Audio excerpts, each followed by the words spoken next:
I'm going to talk to you a little bit today about when I swam in the Olympics back in 1976, 40 years ago.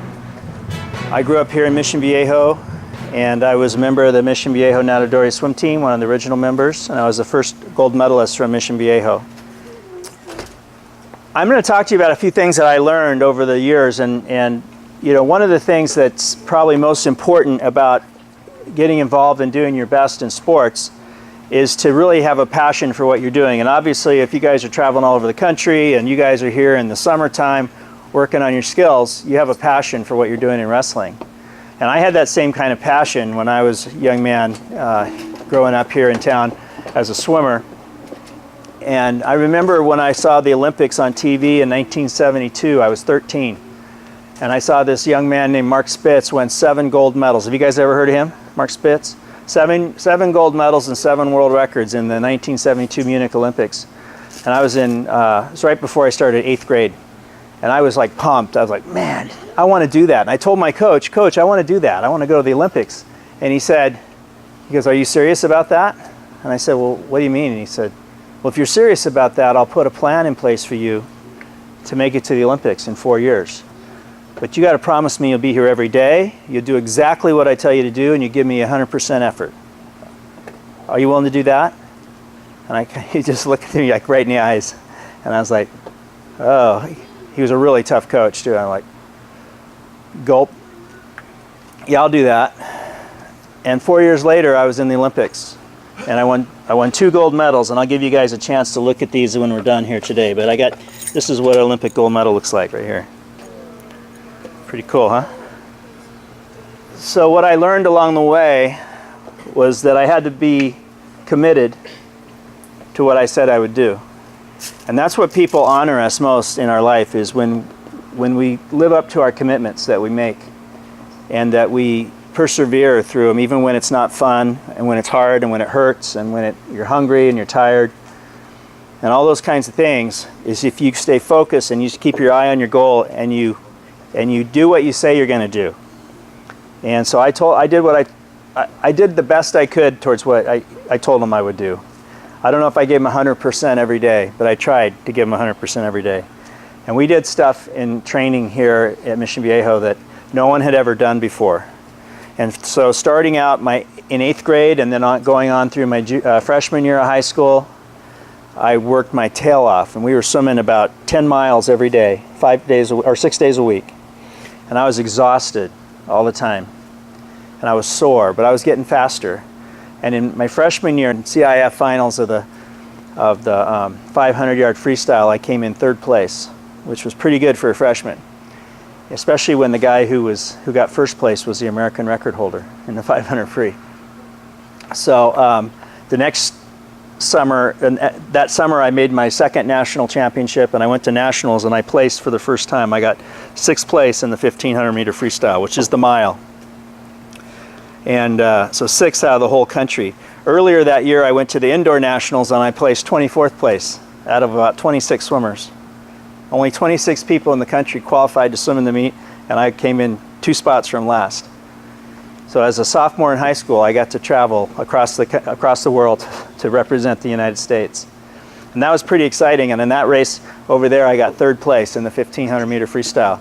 And the guy who won the race was an Australian. In fact, it was this guy right here that we're going to see in this race that I'm going to show you. And he broke the world record in that race. He beat me by almost a full lap. A 1500 meter race is 30 laps of the Olympic-sized pool. So it takes about 15 minutes, more or less, to do.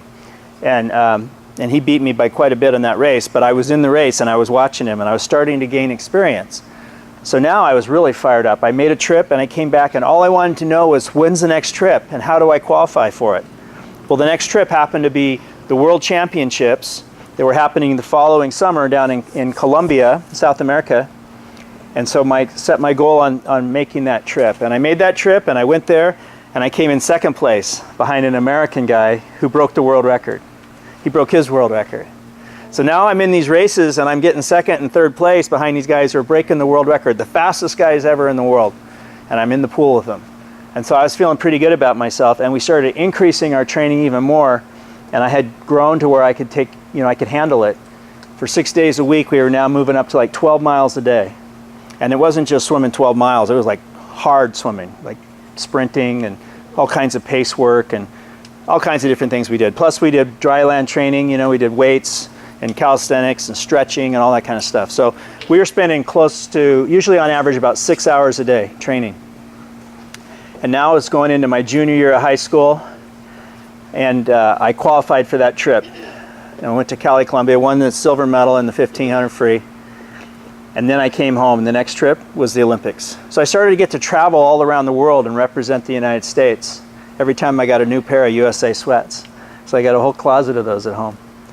And so my junior year, now I got really focused. Now there was this guy in Australia, and there was another guy in Long Beach, just about 40 miles from here, who always beat me in these races. And the guy in Long Beach was 2 years older than me. He was about 6 inches taller than me. And he was the fastest freestyler in the world. He had world records at 200, 400, 800, and 1500 meter freestyle. Just really hard to beat. But I started focusing on just getting better and being stronger, and even trying to live up to my commitment to my coach even more, that I would give him 100% every day. And by the end of that year, I was really doing great in practice. And as we got closer and closer to the Olympic trials, I got more and more confident. But one thing I learned that summer before, when we went to Cali, Columbia, is we had a 3-day training session, and then we'd have a couple hours with this sports psychologist guy. And he taught us all about how important it is to have goals written down and how to visualize the end results that you want to see. See it in your mind's eye over and over and over again, and how to use affirmation statements to reinforce those thoughts in our head and your subconscious mind. Okay, well, it's amazing how powerful your mind is. And if you'll allow it to help you improve, not only in sports, but in school or in anything else in life, you can have an amazing amount of success. As we try to get better in sports or in anything else, we have blind spots. And we can get really frustrated, or we may think we know exactly how to do something, but we can't figure out why we're not getting the results we want to achieve. And that means that we have to stop and go and ask ourselves, so what am I leaving out? What am I missing here? And so when you are really clear with what your goal is, and you practice and tell your mind what your goal is, your mind will start to fill in the blanks and get you the things that you need. It'll create the opportunities for you to see what you need to do or how to perform in order to get the results you want to achieve. And that's why it's so important to write down your goals. How many of you have written goals for your wrestling season? Cool, so that's like an affirmation. Now, an affirmation statement would be making a 1-sentence statement about each one of those goals, about what it will look like when you complete the task. So I learned to do this when I was 16. And I used that every day. And over the next year, I got better and stronger and faster in my sport. So that when I was 17, when I went to the Olympic trials in Long Beach, California, I had never won a race, because I was always racing this guy, Tim Shaw, who was bigger, faster, stronger than me, even in high school meets, even in local meets here in Southern California, even in the national championships, even in the world championships. He always beat me. And, you know, I might start to believe I can't beat that guy. But I learned to do this, and I saw myself standing on the podium at the Olympics with the gold medal around my neck. And I started seeing that every day and affirming that. And when I did that, I got faster and stronger, so that I began to prepare, and my subconscious mind said, okay, I got the picture. I know what you want to achieve. Let's go get it done. And it creates drive and energy.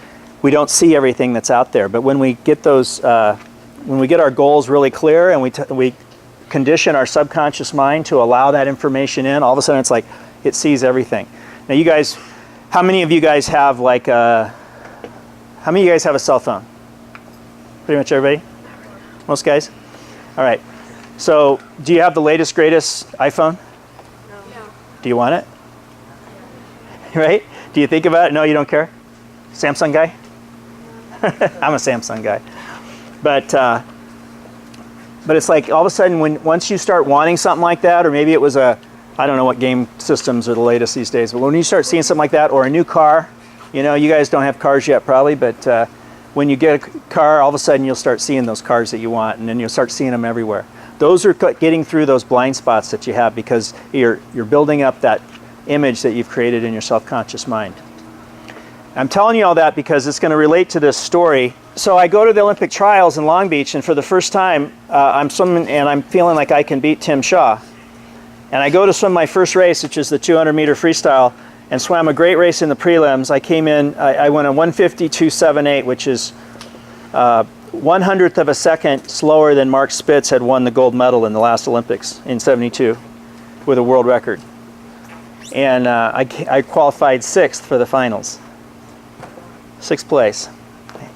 So I swim the finals, and I looked up and I was 7th place on the board. The important thing about that is 6 guys make the team, the Olympic team in the 200 freestyle. Because in those days, 3 guys made the individual event, then the 4th guy filled out the 4x200 relay, and then there were 2 alternates for the relay who swam in the prelims. And I missed it. And then my coach came over. I was really disappointed. My coach came over. I was still in the pool, hanging my head on the gutter, trying to catch my breath. And he said, "Hey, don't worry." He said, "Look, you're tied for 6th. And I looked up, and I was tied for 6th place to the 100th of a second. He goes, "We'll have a swim off." I'm like, "Great, I get to swim it again." My chest is heaving. You know, I just gave it all I had, and I have a bunch of other events to swim. So anyhow, they decided to wait, and we'll see how these two guys who tied, do in the rest of the meet. So the next event was the 400 IM, which is 4 strokes, 100 meters of each stroke. And my coach told me that night, he goes, "Brian, I had no idea you had this much speed," because I swam way faster than I ever had in my life before. He goes, "You're going to win the 400 free. I just know you are." He goes, "I think we should scratch the 400 IM tomorrow, and you should just rest," because the 400 free was the day after. And all of a sudden, he's telling me, I have 4 chances to make the team. I just missed one, or I still have an opportunity to make that one. The second one, he's telling me, "Let's scratch that, take that away, and then I'll have the 400 free and the 1500 free left." And I'm looking at him, and I'm like, okay, do I trust him or not? I trusted my coach implicitly, so I said, "Okay, let's scratch it." So I scratched one of my opportunities to make the Olympic team, walked away from it, and I rested that day. And then the next day was the 400 free. So the next day in the 400 free, I'm in the lane, sit right next to Tim Shaw in the last heat, which means, all I got to do is like swim next to him and qualify for the finals. And my coach says to me, "Make sure you're 2nd in this race." And I said, "What are you talking about? You never told me that before. I always want to win the race." He goes, "I want you just to stay on his shoulder and don't let him see what you've got till tonight. It's finals." So I'm like, okay, a little strategy going on now. I'm starting to, he's starting to school me on how to really be successful in this meet. So that night, I finished 2nd to him in the prelims, qualified 2nd for finals. So that night in the finals, I ended up beating him and winning the Olympic trials and breaking his world record in his home pool. That was pretty sweet. So that was my first world record and my first Olympic team right there. And then I went on to win the 1500 meter freestyle as well and make the team in that. So now we go off to a training camp in Canton, Ohio, and right next to, the Timken pool next to the Hall of Fame? Yeah, that's where we trained. And spent the 4th of July there. That was the bicentennial year in 1976. Had a great time. Then we go off to New York and get our uniforms and everything. And President Ford, President of the United States, was there, and he shook each of our hands as we got on buses to go across the border over to Montreal. That was pretty cool. And then my first event was the 1500 free. It was the day after opening ceremony, so I didn't march in the opening ceremonies of the games. I sat in the stands because I didn't want to be on my legs. I wanted to rest. And so the next morning was the 1500 free, and I swam a solid heat. I won my heat, and I qualified 4th for the finals. So now we go to the finals. Before the finals happened, now remember, this is keep in mind the context of what we did with the blind spots and the affirmations and the visualization exercises I did all through that previous year. So I swim in the warm-up, and I'm feeling okay, but I'm starting to get really nervous for the finals. And then my coach said, "Don't worry about it, just go get a hot shower and a rub down, you'll be great." And as I was on the rub down table, I had an assistant coach who was rubbing me down, and he's talking to me about my race strategy and everything. And I started to get really nervous, and pretty soon I was starting to shiver, and I was shaking. He thought I was cold, so he had put towels over me. And then he said, "Get your sweats on." So I put my sweatsuit on, and he started putting more towels on me. And I was laying on the table, and I was like, ugh, my teeth were chattering, and my legs were shaking. I really started to lose it. I was so nervous before the finals. You can imagine being in the Olympics. There's a lot of pressure. he realized I was in trouble. I was in big trouble right then. Because all of a sudden I thought I had to be like Superman to go out and swim and win this race. And all I really had to be was the best do my best. And so he said to me something that really helped me a lot. He said, Brian, what are you going to do when the Olympics are over? He took me out of that moment of that fear and doubt that was going through my mind. Anyhow, he said, what are you going to do when the Olympics are over? And I said, I'm going camping with my buddies. We're going backpacking out of Fresno up in the Sierras, and we're going to go fishing and camping and have a great time. There's no pressure fishing and camping with your buddies, right? So I was just like, that's going to be great. And I was able to calm down a little bit and relax and actually get up and walk. He was afraid I was shaking so bad I wasn't going to even be able to walk out to go to the starting blocks. So then the Olympic team coach came in and said, it's time to go. And he took me down to the ready room, which is a little room off the side of the pool, about half the size of this room. And I go in there, and there's the guys I'm going to race against. So I go around and I shake each guy's hand and say good luck to him. And then I sit down, and we're all sitting there just staring at each other like this. And all of a sudden those nerves started coming back big time. So I put my towel over my head, and I went down like this, and I started hyperventilating. And then they said, gentlemen, please line up. And they lined us up by the back door and by the order of our lanes. And then they started playing this music, and we marched out on the deck. And my parents were there, and they said, we're going to be sitting over here in this yellow section just behind the Queen of England. She's got a box area over there. So just look up where you see her, because they had like security around her, so there wasn't anybody sitting right next to her. We'll be right there, and we'll wave at you. So I came outside, and I looked up, and all I saw was 10,000 people. And I went, oh my gosh. I just started looking at my feet. And as we walked around, I was the butterflies were starting to come all through my body. And by the time they were doing the introductions, I got behind my lane, and I'm out there trying to shake off all these butterflies and trying to get rid of all of that nervous energy that's coursing through my veins. And they introduced me. I went like this and got up there, and then I went back and took off my sweats and started to get ready and stood behind the blocks again in my Speedo. I'm standing there, and I realize the starter blows a long whistle, which means get on the blocks. And that's when I realized I couldn't feel my arms or legs. I've been hyperventilating so much they were numb. And I'm starting the finals of the mile in the Olympics, and I can't feel my arms or legs. I'm so nervous. I'm standing there, and so I get up on the blocks, and he says, take your mark. And I went down into my start, and when he shot the gun, it felt like everything went into slow motion. Have you guys ever felt like that? When time stood still?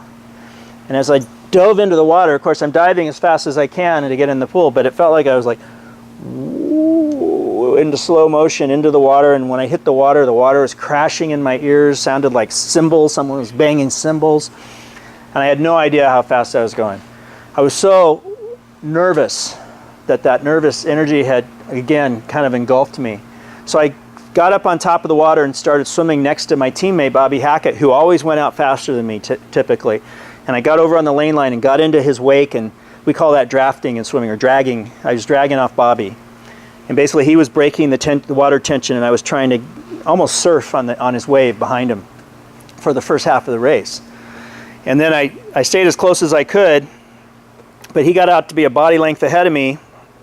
And then this guy, this Australian, was way back here, but about 700 meters into the race, almost halfway, he started to pass me, and then he passed Bobby, and he takes the lead in the race.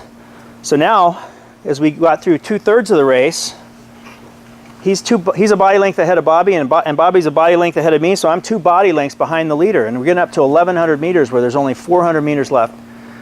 And that's a quarter mile, the last quarter mile of the mile. And I'm looking ahead, and I'm thinking, oh man, I got to catch him. But also at that point in time in a race like that, I imagine you guys feel this in a match. I know your matches are quicker, but that's when everything in your body is just like screaming. You know, all your muscles, your heart, your lungs, your head's hot, you know, your body temperature is like 105 degrees, back is turning purple because it's, you know, the oxygen debt and the heat exchange and everything. And everything's tightening up, particularly your lats and your legs. And I was swimming along, and I'm looking ahead, and I'm thinking, oh my God, he's 2 body lengths ahead of me. He's been that way. I've been trying to catch him the whole race. I got 400 meters to go. Can I do it? And at that moment, visualize the award ceremony. While I'm swimming in the race, I see the award ceremony, the medal ceremony, and I'd always visualize standing on top with this baby around my neck. And this time, I don't have this around my neck. I'm down on the bottom step with the bronze medal around my neck. And what was that? That was that little voice in the head, fear and doubt, saying, I don't know if I can do this. But luckily, I had prepared myself with affirmations and the goals every day and visualizing that scene, standing on the podium. And something down inside of me said, no way. And that's when I was able to reach a little bit further with my arm in front, push a little further behind, my kick came up, and I just started moving. So this is me down here. So we just cut a little bit out of the last 400. But so at this point, there's 5 laps left to go in this race, 250 meters. So I've moved up on Bobby. Now I've been hugging the lane line, dragging up Bobby the whole way. Here I push off and I move across the lane away from him because I'm going to pass him right now. And I don't want him getting anything to drag off me the last 150 meters. So I moved away from him. So that's me in the front of those 3 guys right there. And now I'm gone into a full sprint here with 150 meters to go. My lungs feel like they're going to explode. My heart feels like it's going to explode. My stomach's in my throat. My arms and legs feel like tree limbs. I mean, they're just like stumps. Everything hurts.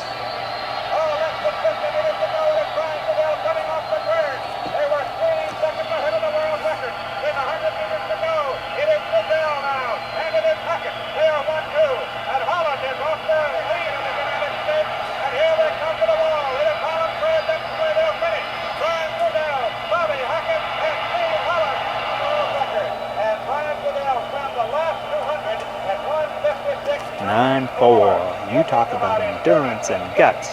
That young man has his share. How would you like to hear him say that about you? Pretty cool, huh? So here's what I learned. All that fear I was feeling was all in here. And when I let it go, good things happened. And 2 days later, I swam the 400 free, and this time I didn't even have time to get my rub down, which I usually always got, like religiously before a big race like that.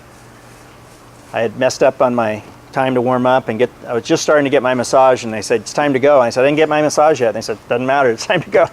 You know, you got to be on the starting box when they shoot the gun or you're not in the race. And when I walked out on the deck the next time, 2 days later, this time I felt no fear at all. I was excited. I was nervous a little bit. I was excited. But I was really excited and feeling great because I was already the Olympic champion in my own mind. It was like light switch. Just flipped a switch and I was a new guy. Because I had prepared myself with the written goals, with the affirmations on a daily basis, visualizing the end results that I wanted to achieve, and then backing it up with the work. See, is it easy? No. Is it simple? Yes. It's very simple to do, but it's hard work. But you're going to work hard anyhow. Everything's hard. It's just a matter of how much you excel, right? And if you're going to work hard anyhow, you might as well put it all together with your mind and incorporate your subconscious mind into the process to help you by giving it clear directions, written goals, daily affirmations, and visualizing exactly how you want it to happen. That race ended up exactly the way I wanted it to end up. And when I stood on the podium and they put the gold medal around my neck and they played the national anthem and I stood there, I just soaked it all in, and it was just like I had dreamed about it. And now today when I go to a ball game or any place where they play the national anthem, I just close my eyes and I go back there and I'm standing on that podium again with that medal around my neck, feeling great about myself. And it's exciting. It's a lot of fun. It was a great ride. It was a great experience. And I've had the opportunity to work with many of the Olympic gold medalists and silver and bronze medalists from the last several Olympics, teaching them how to use this information, to use their subconscious mind. And I usually do about a 2-day seminar on this with a lot of detailed information. But it really boils down to how bad do you want it? And are you willing to do the little bit of extra effort? Because most of the people that you're competing against don't know anything about this, about how to use their written goals, their affirmations, and they don't have the discipline, the self-discipline to keep up with it on a daily basis, to do it every day, because it can make all the difference in the world.